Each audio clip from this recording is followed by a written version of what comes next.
हर साल कार्तिक मास में शुक्ल पक्ष की षष्ठी तिथि को छठ पर्व मनाया जाता है।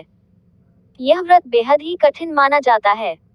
वैसे तो छठ का पर्व विशेष रूप से बिहार में मनाया जाता है, लेकिन इस महापर्व की धूम देश के अलावा विदेशों में भी देखने को मिलती है। छठ का ये महापर्व नहाय खाए से आरंभ होता है और खरना के बाद षष्ठी तिथि को मुख्य व्रत पर सूर्य को अर्घ्य देने के बाद सप्तमी में इस व्रत का पारण किया जाता है। ये व्रत मुख्य रूप से महिलाएं संतान के लिए रखती हैं, लेकिन इसे पुरुषों के द्वारा भी किया जाता है। इस व्रत में प्रातः उगते सूर्य और संध्या काल में अस्त होते सूर्य को अर्घ्य देने की परंपरा है।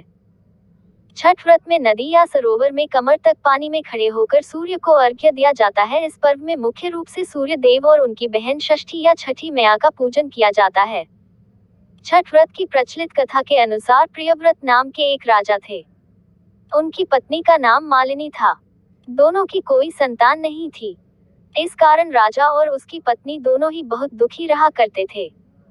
संतान प्राप्ति की इच्छा से राजा प्रियव्रत ने महर्षि कश्यप द्वारा पुत्रेष्टि यज्ञ करवाया। इस यज्ञ के फलस्वरूप रानी गर्भवती हो गई, लेकिन 9 माह के पश्चात रानी ने मरे हुए पुत्र को जन्म दिया। इससे राजा को अत्यधिक आघात पहुंचा और शोक में आकर उन्होंने अपने जीवन को त्यागने का मन बना लिया। लेकिन जैसे ही राजा ने आत्महत्या करने की कोशिश की, उनके सामने एक सुंदर देवी प्रकट हुई। देवी ने राजा से कहा कि मैं षष्ठी देवी हूँ। मैं लोगों को पुत्र का सौभाग्य प्रदान करती हूँ। इसके अलावा जो सच्चे भाव से मेरी पूजा करता है, मैं उसके सभी प्रकार के मनोरथ को पूर्ण कर देती हूँ। यदि तुम मेरा पूजन पूरी श्रद्धा के साथ करोगे तो मैं तुम्हें पुत्र रत्न प्रदान करूंगी। देवी की बातों से प्रभावित होकर राजा ने उनकी आज्ञा का पालन किया। इसके बाद राजा ने अपनी पत्नी के साथ कार्तिक मास में शुक्ल पक्ष की षष्ठी तिथि के दिन देवी षष्ठी की पूरे विधि विधान से पूजा की।